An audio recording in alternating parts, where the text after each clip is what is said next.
¿Qué tal? ¿Cómo están? Soy el profe Mario y hoy vamos a platicar acerca de la historia de la filatelia en México.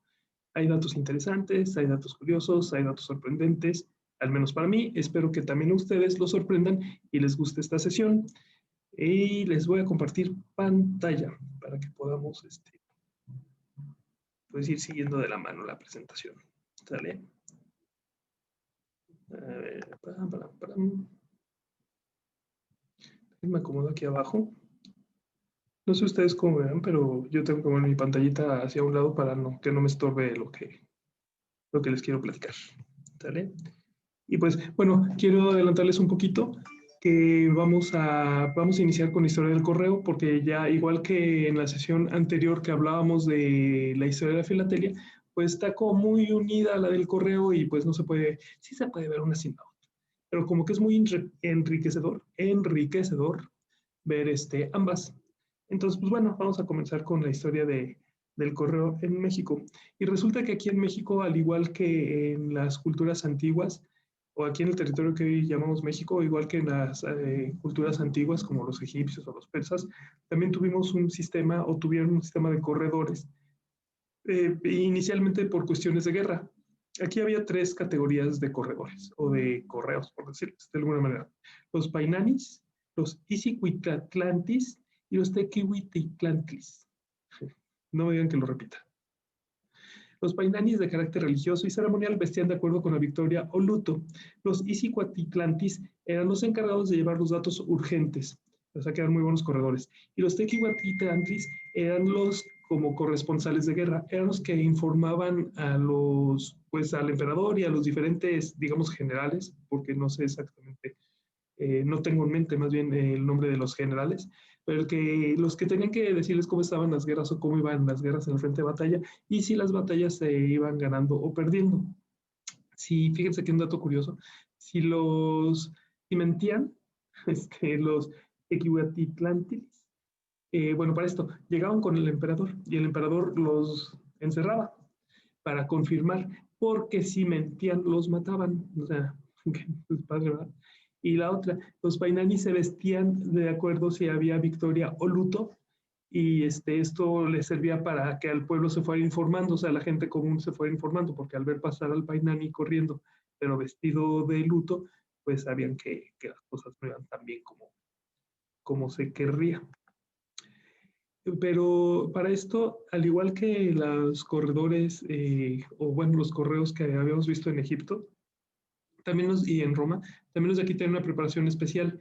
Aquí tenían que estudiar, bueno, para esto siempre eran plebeyos. Recordemos que en el Imperio Mexica había dos tipos de escuelas, el Calmeca y el Tepozcali. Tepozcali, sí. El caso es que el Calmeca era para los nobles y el otro era para la gente plebeya. Entonces, los que iban a ser corredores o mensajeros eran de la gente plebeya. Para esto, ser mensajero era algo destacado. Entonces, era una manera como de salir adelante siendo plebeyo y era bien visto. Tenían que realizar todos los estudios obligatorios que hacían todas las personas, aunque no fueran a ser mensajeros, pero aparte recibían un entrenamiento físico muy riguroso. Y aquí ya me adelante. Un entrenamiento físico muy riguroso. ¿Por qué? Pues porque venían corriendo. Se fijan también en el mundo antiguo, del otro lado del charco, decíamos que eran grandes atletas estos corredores. También deben tener buena memoria porque la mayor parte de los mensajes se transmitían de manera verbal y debían tener grandes conocimientos de geografía, porque a diferencia de en Roma, que ya había caminos establecidos y que había puestos establecidos para los caballos y todo esto, acá no era necesariamente un solo camino. No es que no hubiera caminos, sí había caminos, pero más bien veredas, brechas. Y pues siempre había como cortar. Hay que recordar que nosotros, más bien que ellos, no tenían animales de carga, ni entonces todo se hacía a pie. No había caballos, no había mulas, no había camellos, todo se hacía a pie. Incluso en el imperio Inca, pues ellos contaban con las llamas, pero nosotros no. Entonces, por eso deben tener buen conocimiento de la geografía. Casualmente, no sé por qué la mayor parte de los autores se saltan la historia de México en el periodo virreinal, como que lo quisieran ignorar, porque en la literatura que habíamos revisado, pues se hablaba mucho del mundo prehispánico y de ahí se brincaban hasta la independencia. Incluso me regresé porque les quería hacer un comentario que me llamó mucho la atención en la literatura que revisamos para esto. Decía que cuando hablaban del mundo decían que el sistema romano pues era muy bueno, pero que adolecía de algo malo, que era que estaba cerrado para la gente de dinero y los nobles, y que entonces no era tan democrático y no sé qué. Y después cuando hablan del Imperio Mexica dicen, y algunos critican que era solamente para los nobles y para los gobernantes, pero pues eso era común en todos lados. Entonces me hizo como chistosa esa doble visión. Si lo hacía Roma era algo malo y era falta de democracia, pero si lo hacían los mexicas, pues era normal, todo el mundo lo hacía. Entonces como que tenemos esa doble manera de ver las cosas, ¿no? Como que a lo indígena lo tratamos de justificar y como que a lo no indígena le tratamos de ver defectos, pues. Siendo que pues nada más hay que narrar las cosas como eran, tanto en un lugar como en el otro, no había no tienen acceso a las personas pobres a esto. Bueno, pero resulta que en la época colonial también hubo correo. Sí, aunque sea sorpresa para muchos, había correo en la época colonial. Y no solo eso, sino que se operaba desde Madrid. Y bueno, en 1579 el derecho a operar los puestos de correo o las postas era de los nobles y se conocía como Correo Mayor de la Nueva España. La parte más importante de su operación fue la ruta entre la Ciudad de México y Veracruz. Aquí tenemos la ruta, no encontré algo como más alusivo, pero encontré esta imagen que yo soy fanático de los mapas, sé que no les importa, pero, pero bueno, aquí vemos las dos rutas que existían. Esta rojita de aquí se usó desde 1600 hasta 1800 y cacho, ¿eh? Y la verde es la nueva, que se usó de 1800 y cacho a 1812. Fíjense, aquí más bien se unía con la antigua Veracruz, pues, no con la moderna Veracruz. Y pues era más corto también el trayecto. Pero bueno. En 1742, el rey de España le solicitó al encargado de los correos en Madrid que mejorara el sistema de correos de aquí, de Nueva España. Y para 1745 se hizo un puesto semanal entre la Ciudad de México y Oaxaca. Para 1748, un servicio mensual hasta Guatemala. Y en 1765 la corona recuperó los derechos del correo. De alguna manera nacionalizaron el correo, por eso está ahí entrecomillado. Se lo quitaron los nobles y se lo quedaron ellos. O sea, la corona. Durante el periodo colonial se hizo la introducción de los sellos adhesivos y igual que antes de Inglaterra, el que recibía tenía que pagar.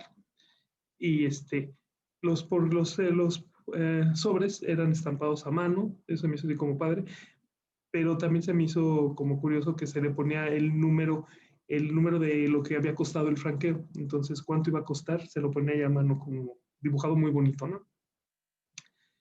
Para, sin embargo, antes de hablar de 1736, también hubo de manera ocasional envíos que se pagaban desde antes, o sea, había un servicio de prepago y cuando tenía el servicio de prepago se le ponía en el sobre franco o franqueado, porque ya estaba pagado. El matasellos que es esta imagen, más antiguo, conocido en Nueva España, fue el de Veracruz y fue en 1736.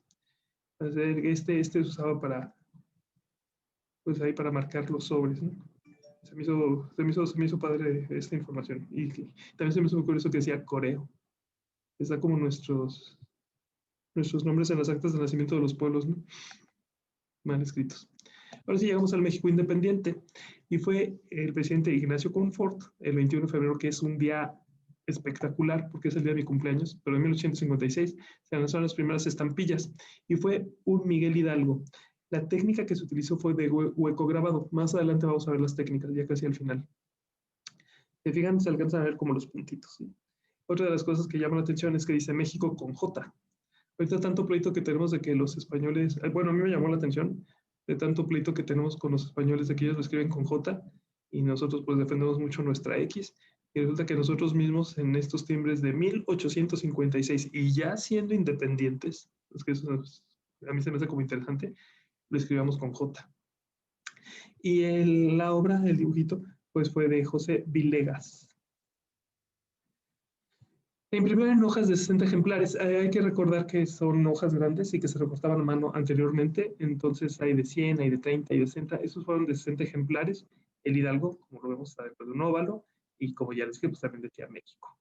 Ahora, hubo una discusión de cómo llamarle, si le llamamos estampilla, timbre o sello. Resulta que en España le dicen sello y timbre le dicen en Francia. Lo de estampilla surge de la Unión Postal Universal o Internacional en ese entonces, creo. Y nosotros, como somos parte de esa unión, de ese acuerdo internacional, que también lo está España y Francia, adoptamos el término estampilla. Aunque yo escucho mucho que le digamos timbres también. Me compré un timbre o vamos por los timbres. Que si les soy sincero, yo hace años, que desde que salió el correo electrónico, que no uso el correo postal tradicional.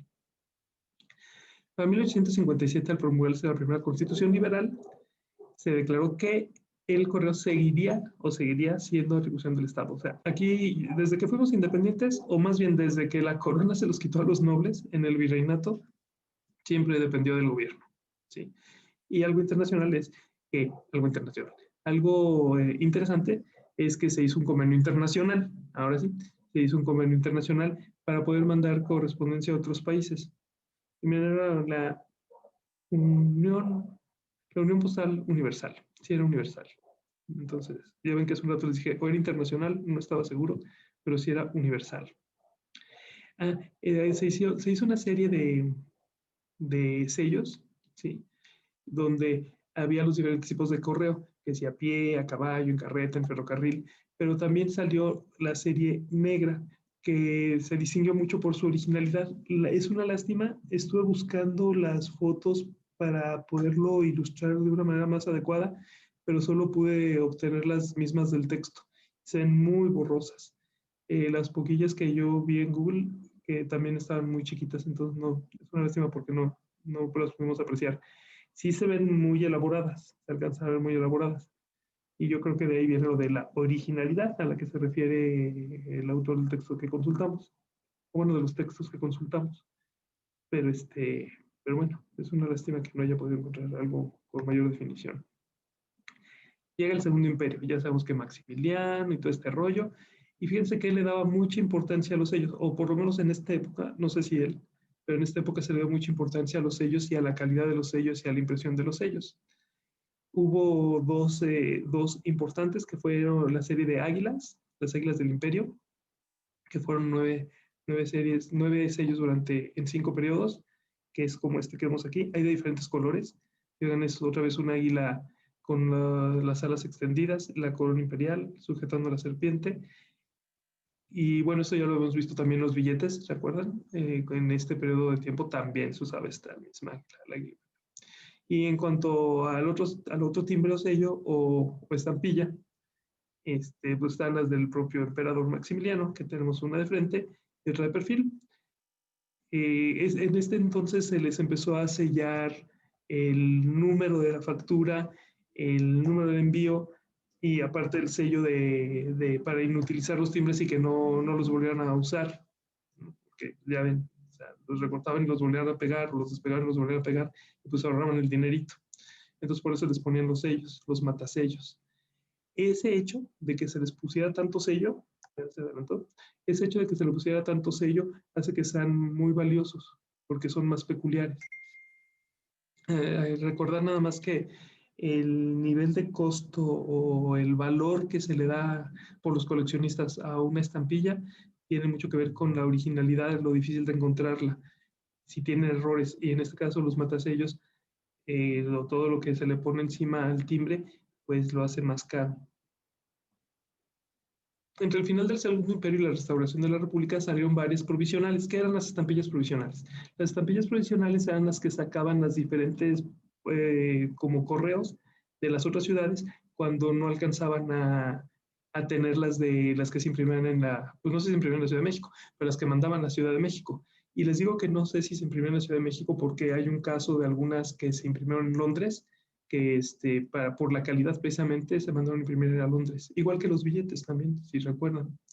Y bueno, en ese entonces hay estampillas, 183 estampillas, hubo de Chiapas, de Cuernavaca, de Guadalajara, de Chihuahua, de Campeche. Y también en 1879 surgieron las primeras estampillas con el rostro de Benito Juárez, que bueno, ahora sabemos que es uno de nuestros grandes héroes nacionales y muy reconocido, ¿no? Entonces aquí están. Estas son, y son de 1879. Para 1882, bueno, para esto, la época clásica. La historia de la filatelia en México se divide en tres etapas, lo que es la época antigua, la época clásica y la época moderna o contemporánea, no recuerdo bien el nombre. Bueno, la época clásica empieza en el 82 y aquí salieron 4 estampillas que eran del servicio exterior. Estas dicen que tienen mucho valor y que tienen, porque tienen sobreimpresiones, o sea, son los sellos de qué ciudad salían. No encontré las del servicio exterior, pero encontré esta estampilla que se me hizo muy padre y que también es mexicana y también es de ese año. De hecho, por eso la puse. Vean, dice eh, contribución federal ¿qué? Al no sé qué del timbre, pues. Sí, de la renta del timbre, o sea, que es como la lana que tienes que pagar por el correo, pues. Y es una contribución al gobierno federal, eso decía. Y bueno, aquí ya dice República Mexicana, aquí ya viene con X. Y bueno, no sé quién es el señor, pero se fijan el detalle, o sea, las arruguitas del señor, del cabello, todo está muy bien hechicito. Eso se me hizo padre de este timbre, por eso se los puse ahí, aunque no es el del servicio exterior, por lo menos aquí no dice nada que se relacione con el servicio exterior. Si alguien sabe, déjenme en los comentarios del video. 1984 salieron 15 estampillas y otra vez fue Hidalgo, nada más que esta vez salió de perfil. Y ahora ya sale Servicio Postal Mexicano. Aquí ya dice Servicio Postal Mexicano. Servicio Postal Mexicano. ¿Se checan? Aquí todavía dice Correos de México. Este es de 4 centavos. Se emitieron 264 estampillas para uso oficial.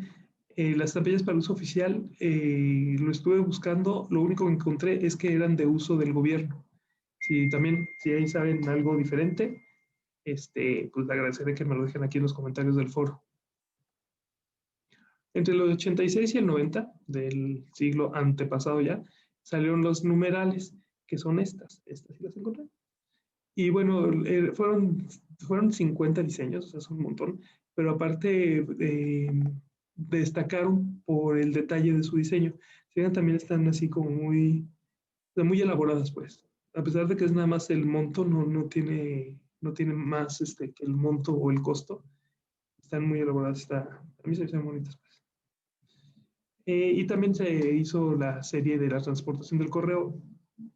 Fíjense, aquí está la de Londres. Bueno, había una serie que se llamaba Transportación del Correo. Los timbres salen por series. Entonces, las series son los temas, ¿no? Entonces, más adelante vamos a ver las de México que exporta, por ejemplo. Esta serie era de transportes del correo y destacó la de las mulas, que es esta naranjita de aquí. Esta sí hay muchas imágenes en internet. Y otra vez una serie de águilas, esta de 1899, que como les decía hace un rato, esta la mandaron a hacer en Londres, o sea que fue en el periodo del Porfiriato, no fue con Maximiliano, fue en el periodo del Porfiriato. Hace un ratito le estaba diciendo que no estaba seguro si Maximiliano las había mandado a hacer fuera, o incluso si las que se repartían, todas eran hechas aquí mismo en México o se importaban, o algunas y algunas. Aquí vemos la serie de águilas, ¿okay? Que son del 99. Vamos a continuar viendo qué otros sellos hay. Estampillas provisionales. Ya habíamos hablado de las estampillas provisionales. La primera que surgió es esta, que está borrosísima y también fue la única que encontré. Y nuevamente de Veracruz. Fíjense, el más importante en la época del virreinato era el trayecto de México a Veracruz. Y la primera estampilla provisional que surgió, aunque fue de Tlacotalpan, no fue del puerto, pero bueno, se me hace relevante. Y también salieron varias por la cuestión del aniversario del centenario de la independencia. Esta estampilla, no sé si se lo alcanzan a ver, yo creo que todos ustedes ya la conocen, pero bueno, si no todos ustedes la conocen, yo creo que muchos de ustedes la conocen o la conocimos ahora junto, como yo la conocí en el curso, pero el detalle esta está muy bonita. Esta estampilla se me hizo muy bonita. Muy bien detallada, muy bien dibujada y como que refleja mucho de la época. La tercera época les había dicho que se llamaba contemporánea. Mentiras, era época moderna. Entonces, repitiendo, son tres épocas: la antigua, la clásica y la moderna. ¿De acuerdo? Para esto, todo lo que se hizo antes de lo de Inglaterra, del primer sello de la reina Victoria, se le llama prefilatelia. O sea que lo que vimos del sello del Matadero de Veracruz de 1700 no sé qué, eso no cuenta como filatelia. Y hay gente que se dedica a, pues a guardar, a coleccionar todo lo de la filatelia, cosa que no voy a cortar y no voy a editar. Así es que para que me conozcan tal cual. Como si les interesara conocerme, pero bueno. En 1922 destaca el águila sobrevolando a Mecameca con la leyenda Correo Aéreo. Y esta sí la encontré. Aquí está el águila y está Mecameca. Se ven los dos volcanes al fondo. Está en rojo, alrededor está en azul. Y aquí dice Correo Aéreo. Y es de 1922. El primer correo aéreo, lo puse aquí para que no se me vuelva a olvidar contarles porque se me hizo interesante. La primera vez que se llevó correo en avión fue de Pachuca a Ciudad de México. Y el vuelo duró 53 minutos. ¿Se imaginan 53 minutos para volar de Pachuca a México? Qué miedo. Pero bueno, eran otros tiempos. 1922, recién saliendo de, bueno, tratando de salir de la revolución. Entre el 23 y el 25 salió la serie de lugares y monumentos con 9 estampillas. Y aquí hay una. Esta es esta. No es la de abajo, es la de este lado. ¿Sí? Aquí es la casa de los 11 patios en Pátzcuaro. Muy bonito lugar. También con muy bonito detalle. Esta también tiene mucho detalle. Es una tehuana. Estas tehuanas, pues salieron tres sellos, de las indígenas yalaltecas y tehuanas, y la del charro. Estoy buscando la de la yalalteca, pero no la encontré. Como que sí hay más, y de las tehuanas, pues había varias, pero por la fecha y por la hechura, opté por poner esta imagen, espero sí haberle atinado. Y bueno, aunque aquí dice que eran de 1 centavo hasta 5 pesos. Y esta es de 2 centavos.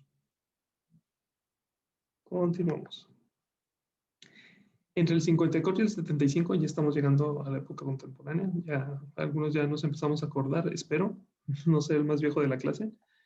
Pero de 1954 a 75, pues tuvo la serie de correo aéreo, la arquitectura y arqueología como intereses estampillas, y destacan la danza de la pluma, los frescos de Bonampak y Taxco. Aquí encontré bueno, primero la de correo aéreo, la serie de correo aéreo, aquí dice correo aéreo, 1 peso. La danza de la pluma, que es esta, de Oaxaca, de 4.30, 4 pesos con 30 centavos, qué chistoso, ¿no? Y de la serie México Exporta, que es de 1975 a 1992. Esta es la que yo me acuerdo. Uy, no sé si ven mi imagen, la voy a quitar. México Exporta tequila, 10 pesos. Esa ya me trae recuerdos. Ahí sí usaba mucho el correo yo. Y compraba mis estampillas, y como yo nací en la Ciudad de México, pues me iba al edificio de Correo Mayor. Y bueno. También nos regresamos un poquito. Lo que pasa es que pues fue mucho tiempo, ¿se fijan? Fue del 75 al 92. Bueno, bueno, lo que pasa es que del 54 al 75 salieron estas series, pero en medio hubo un especial que fue por los Juegos Olímpicos. Ya sabemos que la Ciudad de México fue sede de la 19ª Olimpiada. Sabemos que fuimos el primer país de habla hispana en realizar una Olimpiada o unos Juegos Olímpicos, porque la Olimpiada es el periodo entre Juegos. También sabemos que fuimos el primer país de América Latina en hacerlo, y también sabemos que fuimos el primer país del llamado tercer mundo en realizar los Juegos Olímpicos. Y hasta donde recuerdo, creo que somos el único del tercer mundo que hemos hecho los Juegos Olímpicos. Y bueno, aquí hay muchos sellos diferentes por disciplinas. Puse los que más me gustaron. A mí este me gusta mucho, lo del Op Art, que es como se llama esto, que seguramente ustedes saben más que yo de eso. Pero lo del Op Art a mí me gusta mucho, y este sello del México 68 a mí me hace espectacular.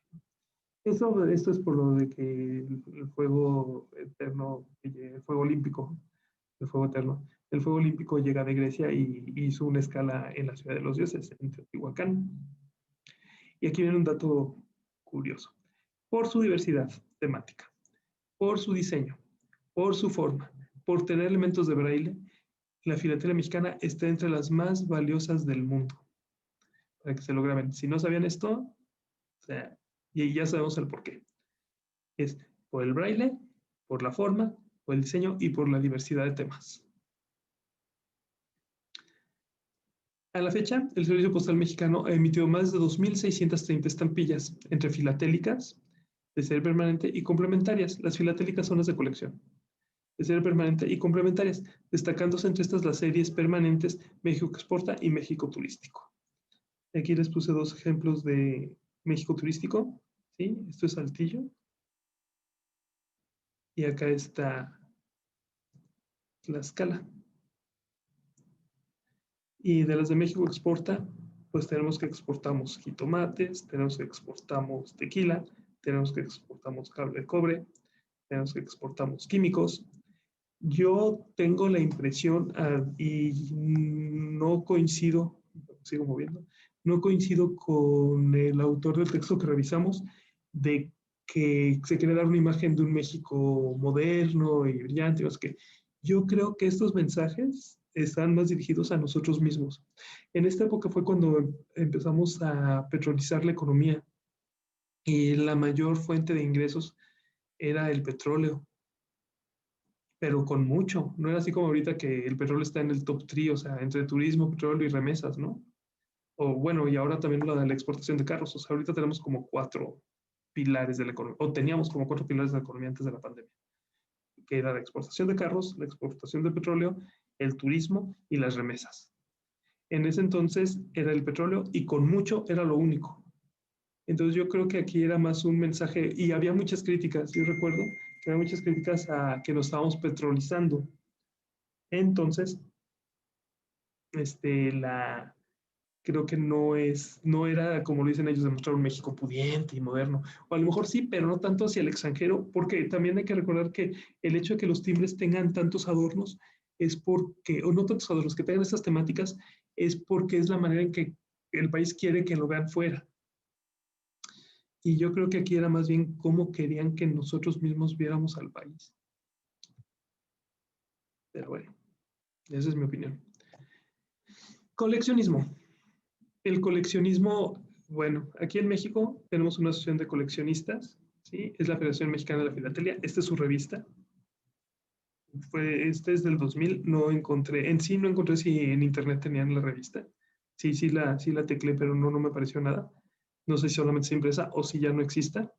Y tienen 33 clubes. No es uno por estado, puede haber 2 en un estado y otro estado que no tenga ninguno, ¿sí? Y hay entre 4 y 5 mil, entre 3 y 4 mil personas que se dedican a coleccionar, según los datos de la literatura que revisamos. Y en Estados Unidos también hay una asociación mexicana de filatelia en Estados Unidos que también está regada en diferentes ciudades. Incluso tienen personas que viven fuera de Estados Unidos, que también no sean mexicanos, pero coleccionan timbres mexicanos, y ellos llegan a tener 7,000 socios. Socos, qué bueno que puse aquí bien esto. Qué bueno que no se dieron cuenta. Nadie se dio cuenta, ¿verdad? Ok. Este dato se me hizo interesante. La mejor colección de timbres mexicanos está en Alemania. Resulta que es un señor que tiene unos laboratorios suizos y que tiene mucho dinero invertido. El autor dice que cuando salga a la venta, si llega a salir a la venta en algún momento esta colección, va a andar entre 5 o hasta más millones de dólares. Y es de un alemán. Ahora sí, vamos a ver los sistemas de impresión. Hay, hay 3 sistemas de impresión, que es el alto relieve, que también se le llama, o se subdivide en tipografía, gilografía y flexografía, que básicamente son tipos resaltados, o sea, están grabadas las letras como hacia afuera, como las máquinas de escribir, ¿sí? Está el bajo relieve, que es aguafuerte, calcografía y huecograbado, que es exactamente lo contrario. En vez de que sobresalgan, las perforan, ¿sí? Y se rellenan con tinta, y eso es lo que imprime. Y está la plana, que es lo moderno, que es la litografía, offset y serigrafía. Esta es la que se usa para las playeras, para los libros. No sé hasta qué punto, creo que los timbres más contemporáneos ya se hacen también en offset. Eso indica que estas dos son mucho más artesanales. ¿sí? Y de ahí los detalles, lo que les decía del primer timbre, que se alcanzan a ver los puntitos. Y imagínense entonces el trabajo para hacer esos timbres en cualquiera de estas dos. A mí el bajo relieve se me hace todavía más sorprendente en lo personal. Se me hace como más fácil grabar las letras, o será porque es más común, o para mí es más común, como la máquina de escribir, que tiene las letras resaltadas, a verlo en bajo relieve. Entonces eso sí, se me hizo como muy interesante. Y el primer timbre, acuérdense que el primer timbre que hicimos como país independiente fue en hueco grabado, o sea que es así, o sea, como rascándole. Se puede ahondar mucho en este tema, e incluso hay historia de cada uno de estos, pero bueno, como no era el tema a los temas de impresión, por eso nada más quise tocarlo porque se me hizo interesante. Y bueno, ya hemos hablado en la primera sesión del recortado y hasta también vimos una imagen que había de tijera, que había recto, que había por puntos. Y esas dos cosas, lo que es la técnica y lo que es el tipo de punteado que se le hace alrededor para desprenderlo, también son características que los coleccionistas toman en cuenta. En la actualidad, en el 2018, Estados Unidos salió de la Unión Postal Universal, con lo que su existencia quedó en entredicho. La existencia de Estados Unidos no, la existencia de la Unión Postal. ¿Por qué? Porque pues, Estados Unidos es el país más poderoso del planeta, el más grande, la economía más grande. Sí, lo sigue China, lo va a alcanzar en unos años, pero ahorita China vale 6 y Estados Unidos vale 10. O sea que por lo pronto y durante... Y la otra, ¿qué cantidad de patentes lanza Estados Unidos? ¿Qué cantidad de inventos hay en Estados Unidos? ¿Qué cantidad de patentes hay en China? O sea, el dólar, pues en todos lados, o sea que Estados Unidos sigue siendo, y por un buen rato va a seguir siendo la primera potencia del mundo. Y agréguenle el poder militar. O sea, Estados Unidos tiene bases alrededor de todo el planeta y tiene más portaaviones que cualquier país del mundo y los tiene desplegados en el Mar Rojo, en el Mediterráneo, en el Pacífico. Entonces, es muy complicado pensar en que China lo va a desplazar. Lo va a desplazar como primera economía, pero también otra cosa, lo va a desplazar como primera economía, pero global, o sea, no por persona, ni por índice de desarrollo humano, ni de calidad de vida. ¿A qué me refiero? Es como un ejemplo sencillo. España y nosotros. La economía de España y de nosotros mide lo mismo, pero España tiene 40 millones de habitantes y la cuarta parte del territorio. O sea que con 40 millones de habitantes producen lo mismo que aquí en México con 120 millones de habitantes. Por lo cual nosotros producimos, viéndolo de una manera muy simple, 3 veces menos. Entonces, si China tiene 1.200 millones de habitantes y Estados Unidos anda en los 450 millones de habitantes, tendría que ser 3 veces más grande que Estados Unidos para que su producción por persona estuviera igual que Estados Unidos. Y ahorita ellos valen 6 y Estados Unidos vale 10, o sea que recuelga. Y también en cuanto a actualidad, timbres nuevos. O sea, no se crean que, ya hicimos timbres. Bueno, les voy a ser sincero. Cuando yo comencé a ver lo de la filatelia, dije, eso ya ni existe. O sea, yo creo que es nada más para coleccionistas. Y tengo mis dudas de si no es ya nada más para coleccionistas. O sea, igual, déjenme sus comentarios abajo. Si esto es tema ya nada más de coleccionistas o si la gente sigue comprando sus timbres para mandar sus cartas. Y lo que a mí me llega aquí, que jamás son cartas, más bien son cobros, pues o vienen sin sello porque ni siquiera los mandan por correo, por el Servicio Postal Mexicano, si los mandan sino que los mandan por otros servicios, entonces pues se complica todavía más. Y bueno, en 2020 se imprimieron estampillas en honor a José Santos Valdés por el Día del Maestro, que es esta. Está padre, ¿eh? Me gusta mucho las sombras y la perspectiva y la profundidad. A los seres del COVID, que es esta, que la verdad no se vio tan padre, la vi como muy amontonada y medio pastosa, no sé, o no sé si fue como de donde la conseguí, ¿sí? Por el 50 aniversario de Cancún, de estas hay varias. Básicamente es lo mismo, es el paisaje de la isla, porque es isla, de la isla de Cancún, donde está el centro de convenciones, aunque desde diferentes ángulos. Y por el Día Mundial del Correo también. Y según yo, terminamos. Pues en conclusión, les quiero platicar, ya como para cerrar, que México, pues tenemos una tradición filatélica muy importante que tiene raíces, bueno, nuestro correo tiene raíces desde la época prehispánica. La cuestión del correo ya con sellos, matasellos y todo esto tiene raíces desde la época virreinal. Sin embargo, los primeros timbres, pues sí salieron un poquito tarde, salieron 15 años después de que salió el primer timbre en Inglaterra. Hay que tomar en cuenta que estábamos en el periodo, uno de los periodos más inestables, que era cuando recién nos habíamos independizado. Estábamos en la guerra con Estados Unidos, tratando de conservar California. No creo que estuvieran pensando mucho en los timbres. Sin embargo, ya una vez que nos independizamos, han salido sobre todo artísticamente ejemplos muy bonitos de timbres mexicanos, al punto que son colecciones muy valiosas. Y yo me quedaría con uno. La colección más importante está en Alemania. Dos, tenemos raíces muy profundas. Tres, es muy valiosa la filatelia mexicana por la diversidad. ¿Sí? Yo me quedaré con esas cosas. Pero si ustedes se quedan con otras cosas, pues díganmelo y pónganlo en los comentarios. Bueno, pues me despido. Les recuerdo lo que vimos básicamente como repaso de clase. Hoy vimos la historia del correo en la época prehispánica, en la época virreinal, ya después en la época del país de México independiente, y sobre todo el desarrollo de los timbres y las diferentes series que han salido durante estos años. Y también vimos los tipos de impresión, ¿sí? Que eran alto relieve, bajo relieve y los modernos que son planos. Bueno, pues ahora sí, me despido, espero que les haya gustado, espero que no sea mucha información y sobre todo que hayan aprendido algo. Nos vemos en la próxima.